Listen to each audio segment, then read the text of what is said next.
ఇది కేవలం సమాచారంగా మాత్రమే భావించండి. వైద్య నిపుణులను సంప్రదించండి. మనం జాగ్రత్త పడడం ఉత్తమం. బట్ చాలా ఫ్రీక్ ఇన్సిడెంట్ లాగా చాలా మందికి ప్రీ సింప్టమ్స్ ఏమీ లేకుండా, హిస్టరీ లేకుండా కూడా సింప్టమ్స్ వస్తుంటాయి కదా! Heart attack symptoms. ఎస్పెషల్లీ మీరన్నట్టు దాన్ని సైలెంట్ హార్ట్ అటాక్స్ అంటాము. Silent MI, silent myocardial infarction. ముఖ్యంగా మనం elderly patients and diabetic patients వాళ్ళలో చూస్తాము. వాళ్ళకి ఛాతీలో నొప్పి రాదు. కొంచెం అటు ఇటు చెమటలంటారు. ఈసీజీ తీస్తే హార్ట్ అటాక్. సో, అంటే లక్కీగా వాళ్ళు హాస్పిటల్‌కొస్తే.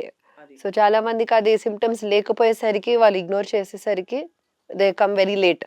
సో, వాళ్ళకేంటంటే వాళ్ళకి సింప్టమ్స్ ఉన్నప్పుడు ఎలా వస్తదంటే యాంజైనా ఈక్వివలెంట్స్ అంటారు. అంటే టిపికల్ చెస్ట్ పెయిన్ కాకుండా చెమటలు, కళ్ళు తిరగడము, ఆయాసం రావడము అలాంటి సింప్టమ్స్ ఉంటాయి వాళ్ళకి. వాళ్ళేం చేస్తారంటే వాళ్ళ లైఫ్ స్టైల్‌ని ఆటోమేటిక్‌గా అడ్జస్ట్ చేసేస్తారు.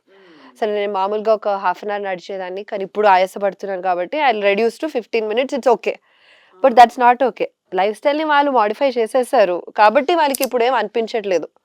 కానీ that itself is significant. అంటే వాళ్ళు అరగంట నడవలేకపోతున్నారు. అదే ముఖ్యమైన విషయం.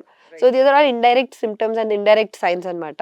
సో, వాళ్ళు ముందే వచ్చి ఈసీజీ, 2D ఎకో అండ్ వీలైతే ట్రెడ్‌మిల్ టెస్ట్ కూడా చేస్తే మనం ముందే పికప్ చేయొచ్చు. కానీ is it absolutely required that ఒక మనిషికి హార్ట్ అటాక్ వస్తే వాళ్ళకి తప్పకుండా ప్రీ కండిషన్స్ బీపీ, షుగరు ఇవన్నీ ఉన్నాయని? లేదు.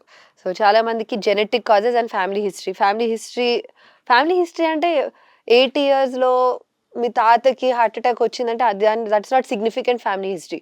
సిగ్నిఫికెంట్ ఫ్యామిలీ హిస్టరీ అంటే ఫస్ట్ డిగ్రీ రిలేటివ్ ఉండాలి. అంటే పేరెంట్స్ లేదా సిబ్లింగ్స్. వాళ్ళలో below age of 55 or 65 depending on male or female. So, గ్రాస్‌గా లెస్ దెన్ 65 ఇయర్స్‌కి stenting or bypass or sudden cardiac arrest అయ్యిందంటే డెఫినెట్‌గా ఫ్యామిలీ హిస్టరీ సిగ్నిఫికెంట్‌గా ఉంది. మీరు జాగ్రత్త పడాలి. ఇంకొకటి మీరన్నట్టు ఇవేమీ లేకుండా జస్ట్ జెనెటికల్లీ వాళ్ళ జెనెటిక్ మేకప్‌లో అది మనం we can't even predict that. అవును. It contributes to up to 20% of the risk of developing heart attack.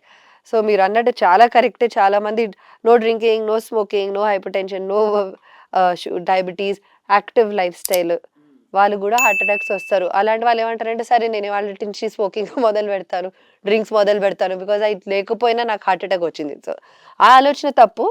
But still you can't predict. అందుకనే కొంచెం ముందే చెకప్ చేయించుకోవడం బట్ మంచిది. వాళ్ళకి ప్రెసిపిటేటింగ్ ఫ్యాక్టర్స్ ఏముంటాయండి? So, most we have emotional or physical stresses. అంటే అక్యూట్‌గా సడెన్‌గా మేబీ బరువులు లేపారు or hearing the news of this is actually very important. Sounds dramatic మూవీస్‌లో చూపిస్తారు. ఏదో విన్నారు, కొలాప్స్ అయ్యారు. యాక్చువల్లీ అవుతదది. Emotional triggers hearing the news of a lost family member or anything very emotional. It does trigger some hormone release and sympathetic system in the body gets activated. అది trigger అవుతది. సడెన్‌గా increase heart rate, increase blood pressure, oxygen demand పెంచుతది cardiac గుండెకి. So, అప్పుడు oxygen demand, సప్లైకి mismatch ఉన్నప్పుడు heart అటాక్‌కి predisposition అవుతది. సో, అలాంటివి మరి అలా సడెన్‌గా వచ్చే హార్ట్ అటాక్స్‌ని ఎలా గుర్తించాలి? ఉదాహరణకి చాలామంది ఆయిలీ ఫుడ్ తిని, స్పైసీ ఫుడ్ నాకు తెలిసిన వాళ్ళెవరో మొన్న ఇటీవల వెరీ వెరీ సాడ్ ఏంటంటే వాళ్ళకి అసిడిటీ వచ్చిందని అనుకుని కొంచెం నెగ్లెక్ట్ చేసి డిలే చేశారు. The next thing we know వాళ్ళు దే కుడ్ంట్ మేక్ ఇట్. ఎలా డిఫరెన్షియేట్ చేస్తారు మీరు? సో, అదే అండి. అది very unfortunate thing and unfortunately very common. So, especially వాళ్ళు చాలా మందికి వాళ్ళు రాత్రి లేస్తారు. అరౌండ్ 3 ఏఎం, 4 ఏఎం ఆ టైంకి లేచి అసిడిటీగా అనిపిస్తుంది, గ్యాస్ట్రిక్ పెయిన్ అనిపిస్తుందని ఈనోనో ఏదో ఒక ప్యాంటోప్రజోల్ యేసుకొని పడుకుంటారు. ఫస్ట్ థింగ్ ఆ టైంలో మీకు ఇబ్బందొచ్చిందంటే it's not normal. 3 AM, 4 AM ఆ time is most common time to get heart attacks. మన బాడీ అదే హార్మోన్స్ అండ్ సింపథెటిక్ సిస్టమ్ అంటారు కదా! ఆ టైంలో మోస్ట్ యాక్టివ్‌గా ఉంటాయి. అందుకనే ఆ టైంకి heart attacks are most common. So, around 4 AM time is a very crucial time for heart attacks to happen. So, ఒకటేంటి అది. రెండో విషయం ఏంటంటే మీరు ఏం చేసినా, ఏం తీసుకున్నా ఆ ఇబ్బంది అలానే ఉంది. ఏదో బరువు పెట్టేసినట్టుంది. మోస్ట్ టిపికల్ బరువు గాని, పిండేసినట్టు గాని అనిపించడం అనే those are the main description అన్నమాట హ్మ్. ఆ పెయిన్‌కి. అండ్ మీరు కూర్చున్నా అది తగ్గట్లేదు. ఏమైనా యాంటాసిడ్ యేసుకున్నా అది తగ్గట్లేదంటే వెంటనే హాస్పిటల్‌కెళ్ళి ఈసీజీ తీసుకోండి. నేను మాటి మాటికి ఏం చెప్తానంటే ఒకవేళ అది గ్యాస్ట్రిక్ పెయిన్ అయ్యి మీరు ఈసీజీ తీసుకొని నార్మల్ అవ్వడం మంచిది. ఓకే. హార్ట్ అటాక్ అయ్యి అంటే గుండె నొప్పి అయ్యి మీరు ఈసీజీ తీసుకోకుండా గ్యాస్ట్రిక్ పెయిన్ అనుకోని వదిలేయడం అనేది చాలా తప్పు అండ్ చాలా డేంజరస్ అన్నమాట. అలానే we get so many patients. అవును. ఎందుకంటే సింప్టమ్స్ చాలా కష్టం చెప్పడం. ఒక్కోసారి అక్యూట్ గర్డ్ ఉన్న వాళ్ళకి వాళ్ళకి తరచుగా వస్తుంటాయి. అవును. For example I have suffered acidity for long time.